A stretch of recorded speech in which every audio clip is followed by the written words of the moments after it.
அன்பானவர்களே, நாம் அனைவரும் நம் வாழ்க்கையில் பெரிய மற்றும் சிறிய திட்டங்களை திட்டமிட்டு செயல்படுத்துகிறோம். சில சமயங்களில் இது வேலையில் ஒரு பெரிய வணிக திட்டமாக இருக்கலாம், சில சமயங்களில் வீடு வாங்கும் கனவாக இருக்கலாம், குழந்தைகளை வளர்ப்பது போன்ற நீண்ட கால திட்டமாக இருக்கலாம், அல்லது சுய வளர்ச்சிக்கு ஒரு சிறிய குறிக்கோளாக இருக்கலாம்.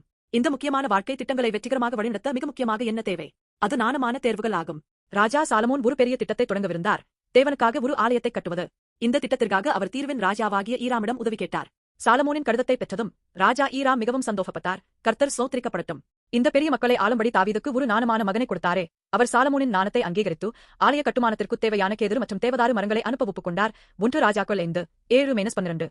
தேவன் சாலமோனுக்கு கொடுத்த ஞானம் ஒரு அந்நிய ராஜாவாலும் அங்கீகரிக்கப்பட்டு சமாதானத்தை நிலைநாட்டுவதிலும் தேவனுடைய மகத்தான திட்டத்தை நிறைவேற்றுவதிலும் ஒரு தீர்க்கமான பங்கை வகித்தது. இந்த வேத பகுதி இன்றைய நம் வாழ்வில் முக்கியமான முடிவுகளை எடுக்கும் போது தேவைப்படும் பகுத்தறிவு மற்றும் நுண்ணறிவின் முக்கியத்துவத்தை நமக்கு காட்டுகிறது. வெறும் நிறைய விஷயங்களை தெரிந்து கொள்வதை தாண்டி சரியான தீர்ப்புகளை வழங்குவதற்கும் மக்களின் நம்பிக்கையை பெறுவதற்கும் ஞானம் எங்கிருந்து வருகிறது?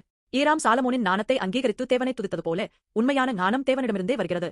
மேலும் இந்த ஞானம் தம்முடைய சித்தத்தை நிறைவேற்ற தேவன் அந்நியர்களையும் பயன்படுத்துகிறார் என்பதை தெளிவாக காட்டுகிறது. சாலமோனுக்கும் ஈராமுக்கும் இடையே தொடர்ச்சியான சமாதானமும் இந்த ஞானத்தினாலேயே ஏற்பட்டது. நம்முடைய வாழ்க்கை திட்டங்கள் எதுவாக இருந்தாலும் தேவன் கொடுத்த ஞானம் நம் வாழ்க்கையை எவ்வாறு வழிநடத்துகிறது என்பதை உணர்வது முக்கியம்.